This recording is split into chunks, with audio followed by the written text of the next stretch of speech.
How's it going? Good afternoon. Good morning. Good evening. Alrighty, let's get a couple things set up here. Make sure our audio, all good to go.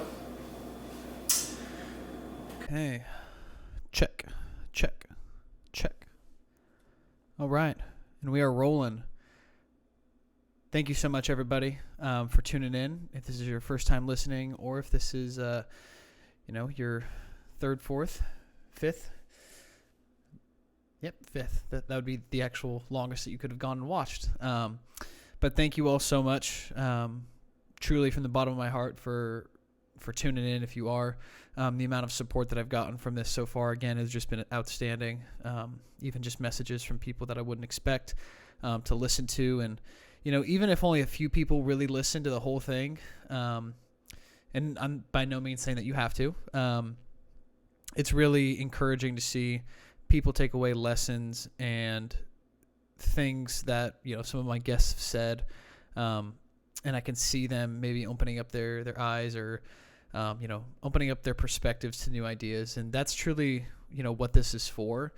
This entire platform and this podcast is so that I can talk to people who I agree with, disagree with, but at the end of the day, can come down, sit at this table here, and grow as people, and share ideas, and try to further understand each other and create relationships rather than destroy them. So, again, for all those of you who have tuned in and really truly given me the support, it's huge, and I thank you for that, because again, this is something that I wasn't necessarily scared to do, but it was a little intimidating to get behind the camera by myself at first. So I appreciate everyone greatly for that.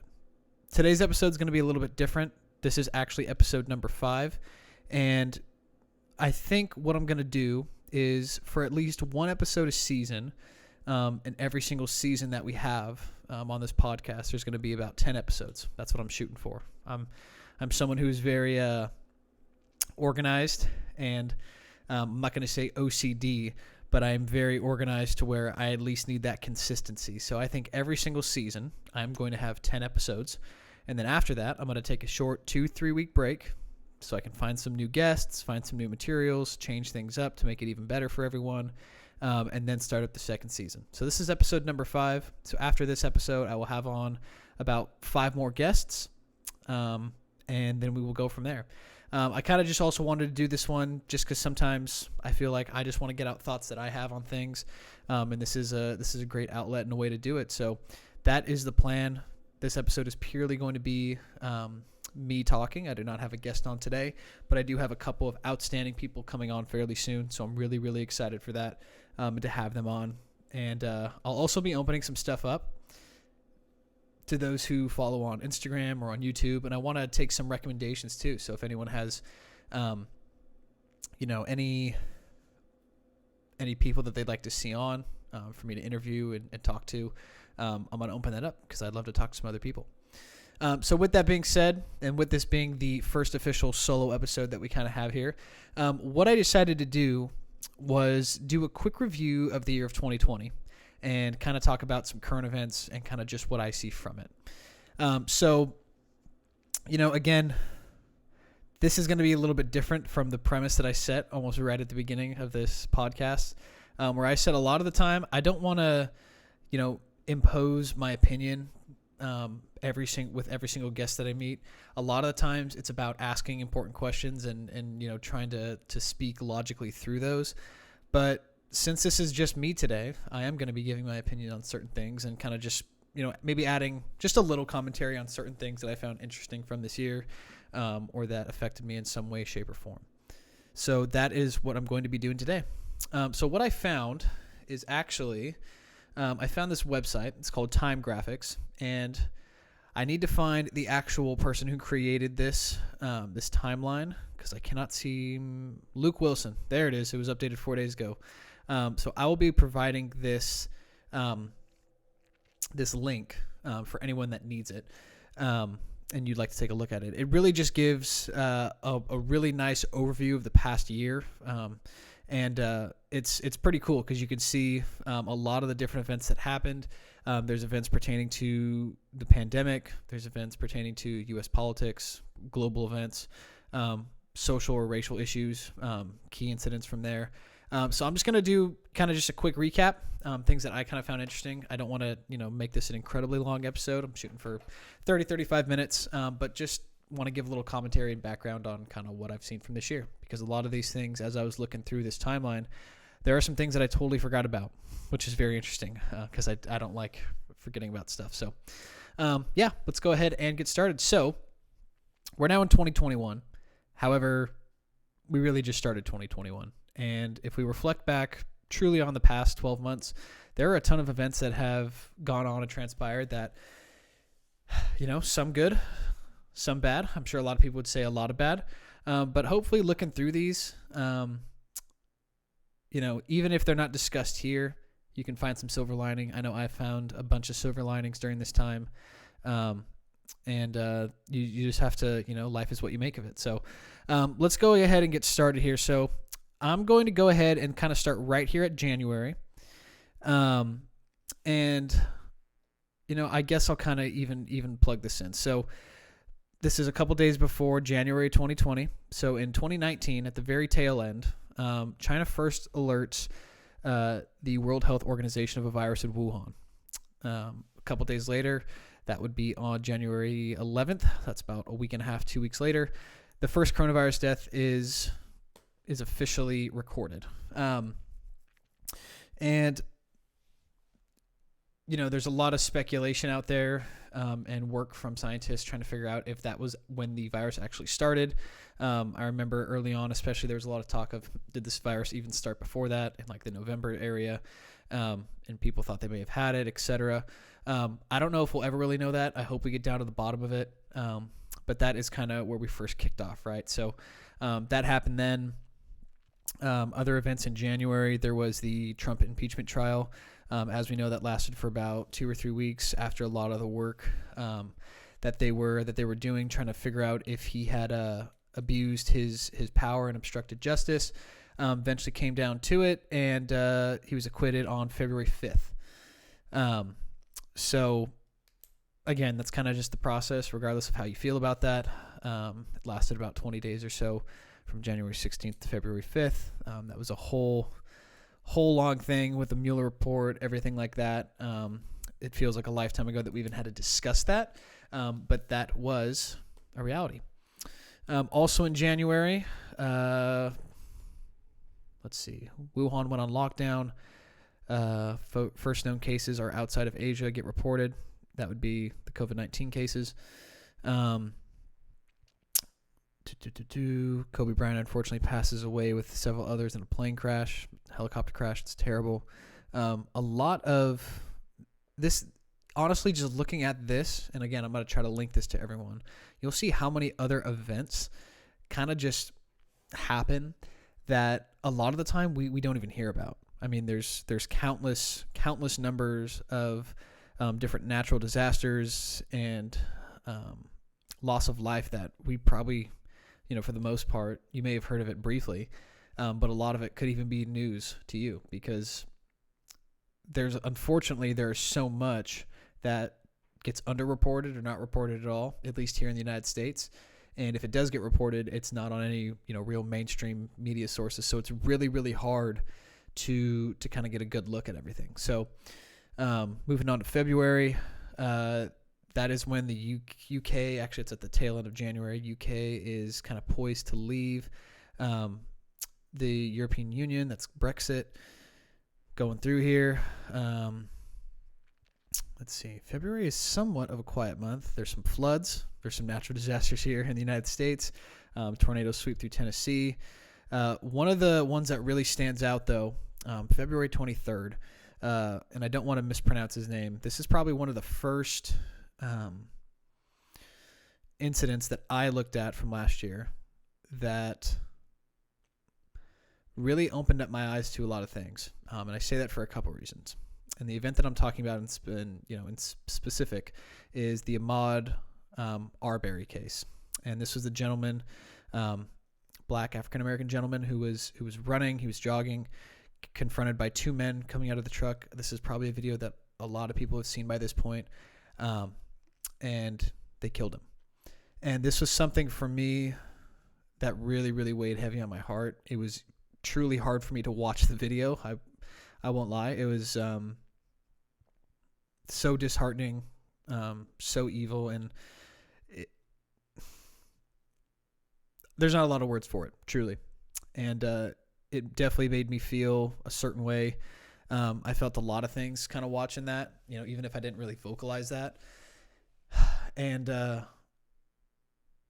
it's really hard to put into perspective kind of what that means for me, because I am not black, and I live in a much, much different reality, where if I was to go on a run here around my apartment, I would never in a million years ever have to worry about something like that. So that is definitely one of those things that made a lot of headlines, and I think really started a conversation even before we kind of got to the climax of the protests and the Black Lives Matter movement and everything like that. Not to say that any of these other events weren't important, because they're all equally important, but we'll see as we go along how things continue to escalate even more. So moving on to March, we start to see a lot more lockdowns, especially over in Europe. A ton of them start to happen. Cases start popping up in the UK. Italy becomes a hotspot. Sporting events gets canceled. Italy goes on lockdown. Europe goes on lockdown. Singapore becomes the first country to actually mandate that you have to wear a mask outside, or else you face a fine. There's some other terrible natural disasters. Seems like unless it's just like this always, a ton of earthquakes. There's earthquakes in Turkey, earthquakes in Croatia, a lot of stuff like that. Let's see what this official date is. On March 11th, sorry. The WHO officially declares the coronavirus outbreak a pandemic. This is, kind of around this time where we as the United States are really, unfortunately, kind of just getting behind this and saying, okay, we need to make sure that we are getting prepared. And, by that point, it's probably already a little bit too late. And like I've said on multiple episodes, I don't care if you're a Republican or a Democrat, during this time, as frustrating sometimes as it is, not only with certain policies that have been passed or decisions that have been made, but just in general, especially at the early parts, I decided to give a lot of, at least a little bit extra leeway, maybe I won't say a lot of, in dealing with the situation, because this is completely unprecedented, and it's very difficult to be hypercritical towards certain politicians when signing up for this job, they never ever would have expected to have to deal with something like this. So I do give them the benefit of the doubt in certain regards, and overall, I think that it is a little bit distasteful to slander and completely, put down certain decisions made by not only our state government, but maybe our regional and our national government, because no one could have seen this coming. So I don't care who you are, Democrat, Republican, left, right, black, white, whatever, doesn't matter. I give that benefit of the doubt. So that's kind of around that March time. Stock market takes a huge crash. If you are someone who invests, and you invest smartly, you probably looked at that and saw a great opportunity, which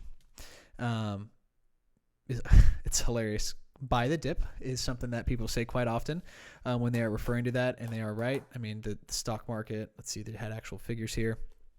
It tumbled quite a bit, kind of started on March 9th and ended around the 16th. Record-setting drops, and actually triggered something called, I believe it's called a circuit breaker, which means like the market shuts down temporarily because it is going so low, and that was put in place after 2008. So that was pretty insane there as well. Continuing on here, Boris Johnson, who is the Prime Minister of the UK, gets admitted to the hospital with COVID. I think he eventually beats that. Well, he definitely does because he's still good. U.S. oil goes negative for the first time. Oil prices fell below $0. And America runs out of oil to store barrels of crude, which is quite insane. I remember, like, this is something that we don't really think about. But the whole, well, it's incredibly complex, and I won't try to make it sound like I know everything about it, because I definitely do not. But the oil industry is a very complex and very, very large, multinational corporation and industry. And the fact that the price was literally so low and that we bought up so much that we didn't even have any reserves should say something. And whether you're for or against fossil fuels, we kind of live in the reality where we rely on them right now, so there's really not much we can do with that. But that is insane that we had that much supply in the market. So that was April 20th. Let's see. There's a ton of other events here. Something that I didn't even mean to skip over that. March 13th, actually. So let me backtrack just a bit, and I'll kind of go back forward from there. We have another incident. Breonna Taylor shot 8 times by the police. And there's so much in these, and I'm not even going to get into them that much because they've definitely. I'm not going to say they've been completely put to bed and solved, because that's not the truth. There's still a lot of investigative work that needs to be done. There's a lot of things that need to be looked into. But this is another event where we have an African American woman who's shot and killed after they were executing a search warrant as part of a drugs investigation. No drugs were found, but it was one of these no-knock warrants, from my understanding. Again, it's like that happens about a month after the Ahmaud Arbery situation. A little definitely different because the individuals involved in the other one were regular civilians, and in this time it was the police.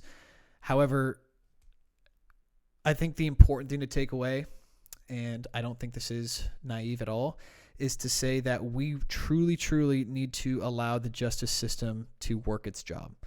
Not to say that the police should not be arrested, but you need to have faith. And unfortunately, and understandably so, I might add, that can take time.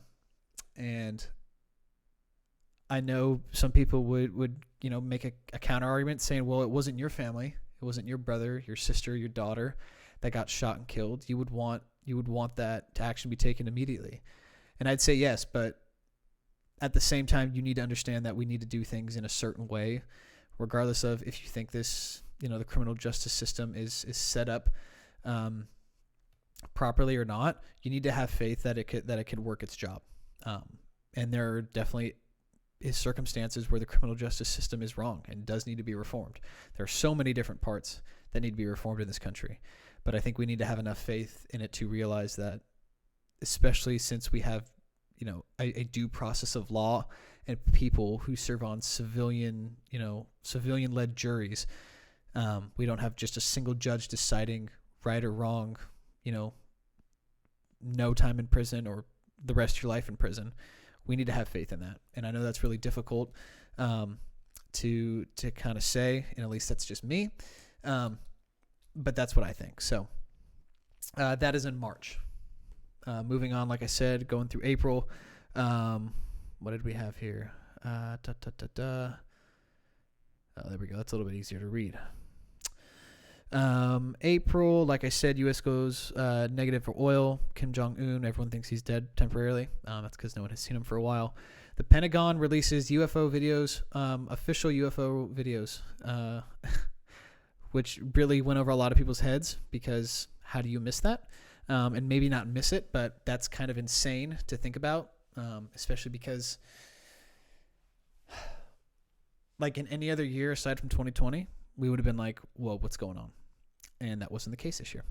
That went over a lot of people's heads. Moving into May, there's just so much here, but I'm just going to bring up a couple, little topics. And if anyone wants to go back and kind of look into these more and refamiliarize yourself, please do so. Going into May, another earthquake in Puerto Rico. It looks like, again, they're happening all over the place. Murder hornets are spotted in the U.S. for the first time. Remember, that was a big thing. That was pretty scary. And then going forward, another earthquake in Nevada. A dam burst in Michigan. I remember that as well. That was insane. The footage, 10,000 people had to be evacuated. And then we kind of come to one of the events probably that is the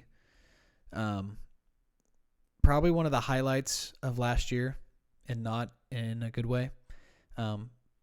If you want to construe it in a good way, the only good thing really that could come from it was maybe the social change and the discussion that we're starting to have about certain things. But we talk about the George Floyd incident, and I'm not going to touch into this a lot, but I will say that there's not a single person that I've ever talked to when discussing this incident that has had any other viewpoint than what the police officers did in that situation was wrong. And, I'd love to talk to someone who thinks differently and kind of see, maybe where they're at with that. I'm a huge proponent of the police. I love what they do for our communities and, the sacrifices that they make. But it would be unwise and untrue to say that there are certain people that exist inside the system that should not be police officers. And this is something that, I'm no expert in, and I'm not a police officer myself, so I do not know. But there are certain things that I think undoubtedly we can unanimously agree that certain, whether it's procedures or just getting rid of people entirely, there is reform that needs to come. And I have a whole kind of set of ideals and attitudes towards that as well. And hopefully those are revealed at some point. But this was a huge issue. And as we know, police misconduct, that was police brutality, and it wasn't right. And after that, we start to see a lot of protests and riots. I'll say right now, huge fan of protests. Not a single problem with them at all. I will never, ever defend rioting. Never in my life. I will never defend people breaking and stealing and looting. But there is nothing better than seeing people protest. Like, I'm a history teacher, so watching that in person, it was amazing. Exercising that First Amendment right to go out and protest was incredible. I think it was incredible to see, and I hope that things like that continue to happen. Even if, and not to say that I didn't agree with their message, because I think at the base premise of it, wanting to make sure that, or at least the idea that we need to be treated fairly, and this violence and some of the mistreatment, especially highlighted in these events, needs to stop. 100% behind that. But even in events that I maybe don't agree with, movements I don't agree with, I'm someone who looks at things objectively and can say, okay, I don't agree with your message or maybe what you're trying to promote, but as long as you are being civil and as long as you are being safe and doing things the right way, you go and protest all day long. And I think that's an amazing part of this country. It's an amazing function, and it's amazing that we even have the opportunity to do that, because there are many places, not only throughout history, but even in modern day, where that is not the case. So I think we find ourselves incredibly lucky to be, in a place where, although we need a lot of help and although we need to change a lot of things, we are lucky enough to have that. So that kind of continues through May and June. These protests kind of go worldwide. SpaceX and NASA, it's crazy. I think that's another thing that it kind of gets swept under the rug just because, maybe it's just science and maybe that's not as big as a deal. But they work together, and they sent astronauts to the International Space Station. I'm a huge fan of SpaceX. I don't know if I'll probably never see the day where we actually leave Earth. But if we did and people live there, that'd be incredible. All throughout this time, the U.S. is going through the coronavirus pandemic as well. A lot of people are starting to pass. It's, around this time, May-ish, June-ish, I believe. Or maybe it's on here. I don't want to misspeak. Where we start to see the government say, okay, we need to talk to these pharmacy companies. We need to get working on a vaccine right away. Luckily, currently we're in a state now where that vaccine is rolling, approved by the FDA. Not sure how long it'll take to receive it, but at least we're at that part now. But kind of back to the June-ish area,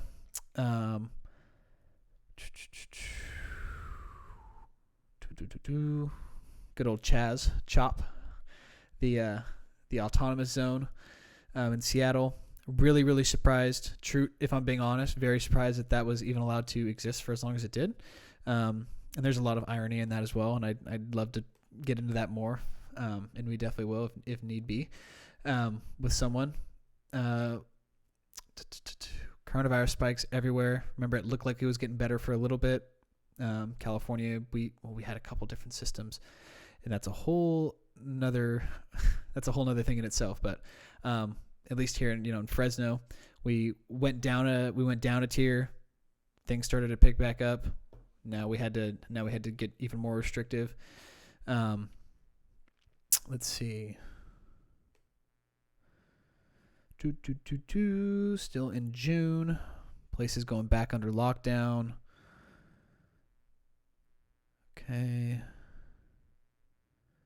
Crazy stuff happening in Florida. A special type of bacteria appears that eats your brain. That just sounds like something insane. Terrible. A lot of world events. And all throughout this time, I might add, because I think this is up to current. Yes, it is. One world event in particular that has really intrigued me, especially it's been about a year now, probably about a year and a couple months since I've at least been paying attention to it, is the Hong Kong protests and the protests from the citizens in Hong Kong that are truly just asking for their freedom and for a democratic process and to be free from the clutches of the Chinese government, who were routinely, especially around this time, extraditing people who were going against the government and sending them back to China and doing who knows what with them. So that is an ongoing civil rights issue, I think, human rights issue that we need to continue to make sure that we are really looking at and paying attention to.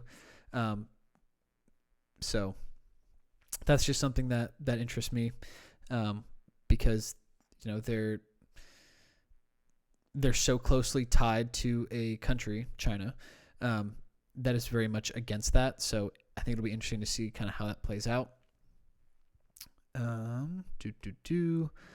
As we continue kind of into late July, August area, California wildfires start. Anyone that lives here and that's listening to that here, you understand exactly what I'm talking about, especially those times, when the Creek Fire was burning quite heavily, and fires all up and down the state where you looked outside and the air quality was the worst I've ever seen it.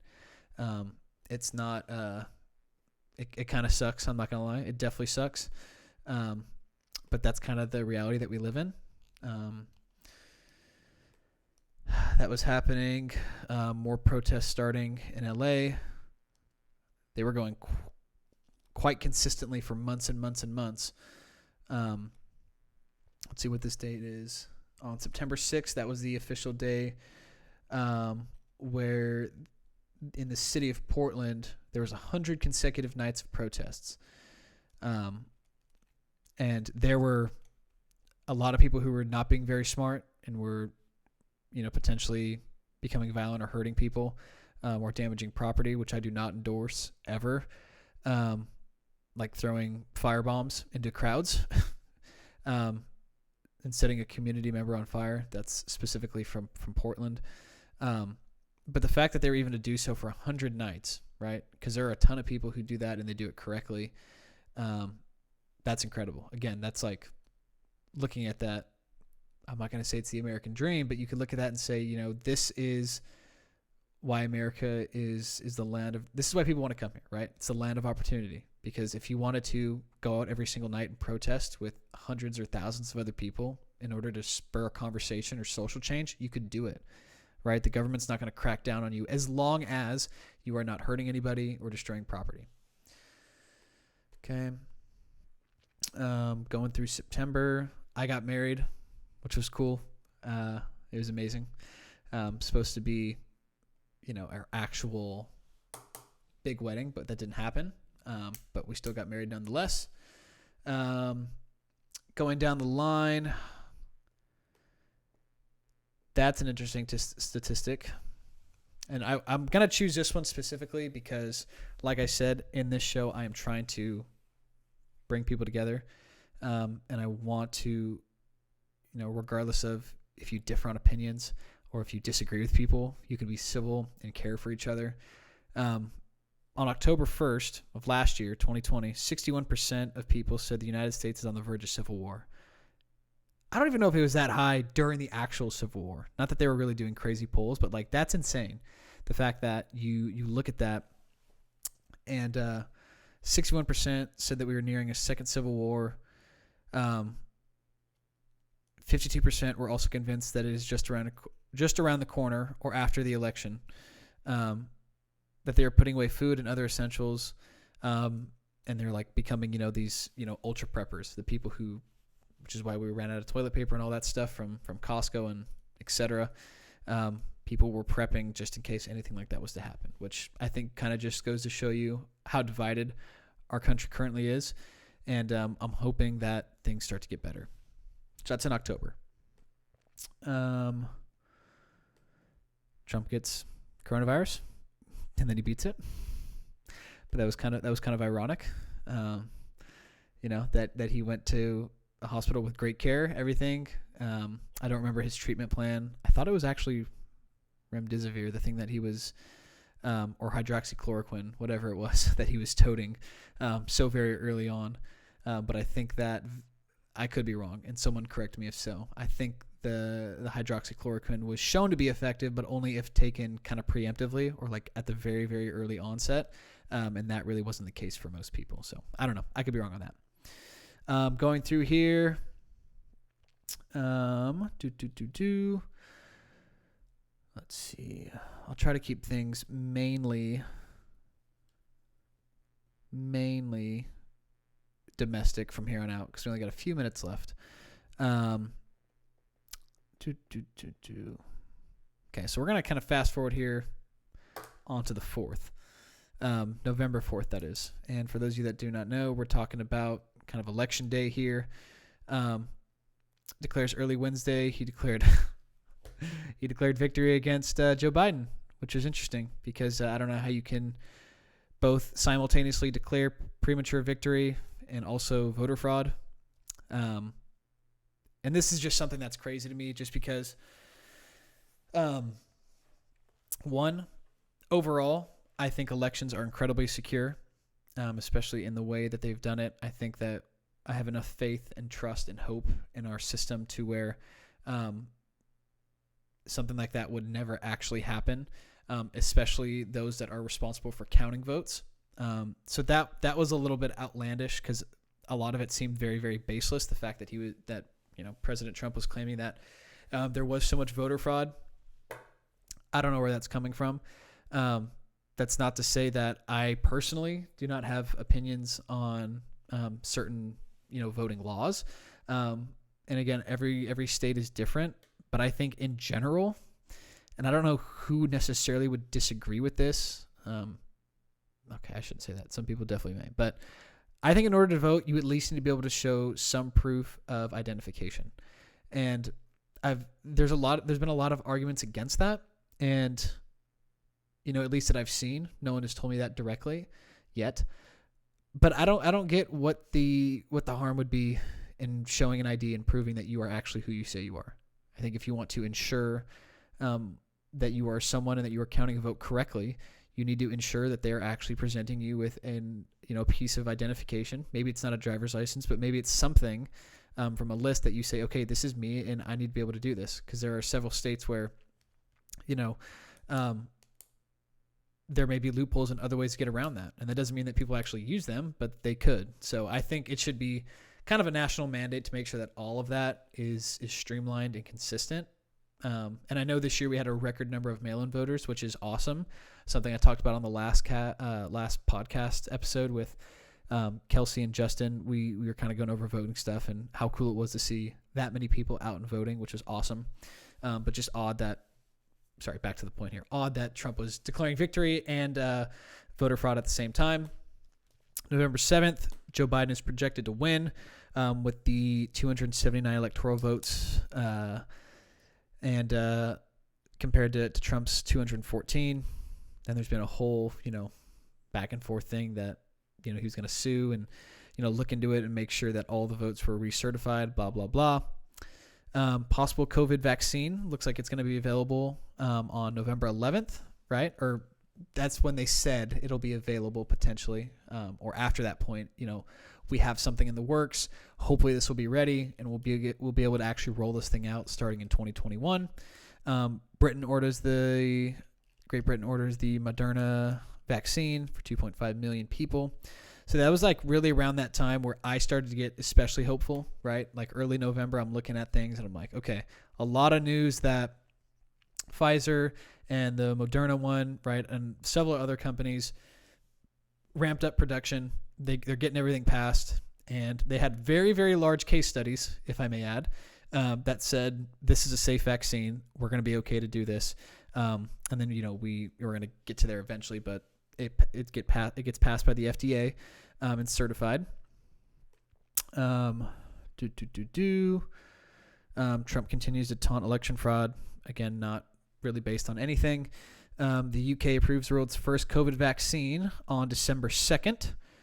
That was by Pfizer and BioNTech. On December 7th, the first dose is given, and that is in the UK. That's just a few days after it gets approved. Canada approves it after that. And then on December 12th, the FDA approves Pfizer's vaccine, and we start to have people, start to roll things out. And the Moderna one gets approved not too long after. I don't know if it has it on here. I do not think it does. But it gets approved right around the same time. And that is at the point where we're like, okay, here we go. We're going to start to roll it out. And, hopefully everyone starts to get it within the next 6 months or so. The U.S. Electoral College officially confirms Biden's victory. Trump starts to pardon a whole bunch of people. What else is on here?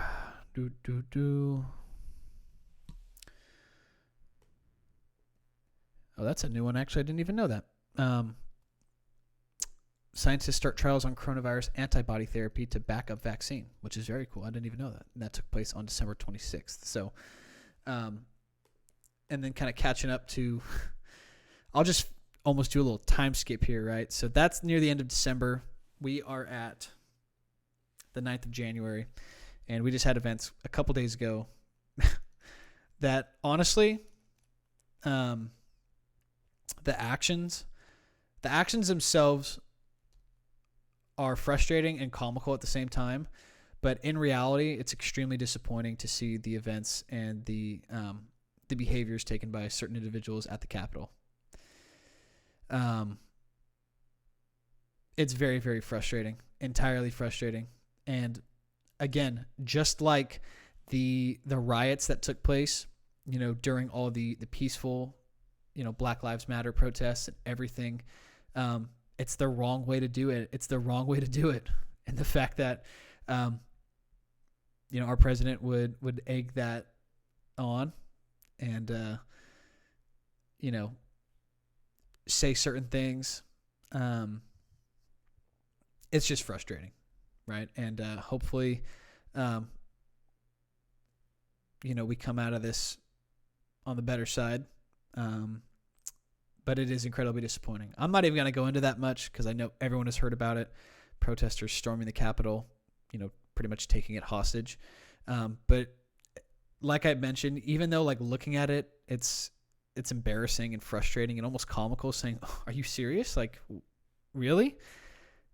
It's incredibly sad because people lost their lives in a day where no one should have lost their lives. So I'm really hoping that we find those responsible and allow the justice system to work its magic and give them the punishment that they deserve, because that's not right, in my personal opinion. Kind of to end everything up here, something that I really want everyone to kind of take forward, especially as we are starting to navigate through, how can we start to return to normal life? Something that I always want to at least encourage everyone to do. And I know not everyone's going to do this, but I want to encourage people to, especially, really just pertaining to, I'll start here with the first point, which is about politics, which I know not everyone cares about that much. And even admittedly, I'm caring about less and less as I get older, which is weird. But just in general. So I'll start with the first point. So my biggest hope for the country in the next 5 years is that, 5-10 years, right? I'll do a little longer outlook. I just want to see the country kind of come back together and be able to work together. And I would never in a million years wish bad upon any sitting president ever. I don't care if it's someone that I hated, right? I would never, ever, ever, and I don't hate anybody, I would never wish for a sitting president to do poorly. I think if you're someone who looks at the president and says, oh, they're a Republican and not a Democrat, I hope they do terribly. And if you're a Republican now and you're looking at Joe Biden coming in and saying, I hope they do terribly and fail, that is the absolute worst way to look at it. Again, this is just my opinion, but I don't know why you would ever, ever, ever want to look at someone, whether you think that they're the right person to do the job or not, and hope that they fail when their job is to help make this nation prosper. I don't care who it is. It doesn't matter who's in there. I want them to do a good job. Are they going to make mistakes? Most definitely. Are they going to get some things right? Also, most definitely. And we need to give them credit for that. And we also need to hold them accountable when they get things wrong. But I would never, ever sit here and say that we need to purposefully root for this person and hope that they, don't ever slip up. That's kind of the right way to do it, right? I want to root for this person. And I want to make sure that, they do as good as a job as possible, but I'm able to see when they make mistakes. Don't ever be the person that says, they're not my political party. I hope they fail. I hate them. That's not helping anybody. And for those people that are now doing the same thing, if you were someone who hated Trump and hoped that he failed, and now that Biden's in, you're gung-ho behind them, you're part of the problem too, I think, right? Because you should want whoever is in office to do well. Even if they're not doing a great job, you should want them to do well. You should never want to see the leader of our country fail, because that means that they also fail us. And I do not want that. So I hope Joe Biden, kind of just to wrap up that long point there, I hope he does a great job. I hope that he surrounds himself with good, knowledgeable people. And while I may not like every policy that he has, or every stance that he takes, both foreign and domestic, I want him to do well. And I think that's pretty much, the general consensus for most people. At least I hope it is. But don't fall into that trap where, regardless of, who you wanted in there and who's now in there, it doesn't matter. What matters is that we are going to continue to move forward as a country, and you need to recognize that you should be wanting to see people succeed more than you should be wanting to, see people lose and do terribly. And that's a whole nother conversation on just, I think there could be a whole nother conversation had on like the perception of politicians and what we think, their role is for us. In general, I think they're there to serve us. Their whole job is to serve us. I am never going to necessarily fall on a sword for a politician or fervently defend them or their ideology or their policies just because I like them or their political party. I don't think that's the way it should be. I think they should be looking up to us, right? They are the ones elected to make our lives better and to do things that help us, not the other way around, right? They don't exist for themselves. They exist so that they can benefit us because we elected them to power so that they could, help get things done on our behalf. So that's a whole nother conversation. That's a whole nother topic, but that's just something I wanted to end with. This is wrapping up to about 45 minutes, which is awesome. Again, I went through a lot right there. Some of it just a refresher. I'll put the link to that timeline somewhere in the either on YouTube or on any of the apps that you can catch us on. But thank you again all so much for tuning in. This was just a short 45-minute intro episode. I'm looking forward to having our next couple guests on. It'll be great. And I hope everyone stays safe, stays healthy, and has an amazing start to this year. And again, just keep on trucking along. Keep on keeping on. All right. Thank you so much, everybody. Hope you have a great start to this year, like I mentioned. And I am looking forward to knocking out a couple more episodes here in the coming weeks. Thank you, everybody. Have a great one.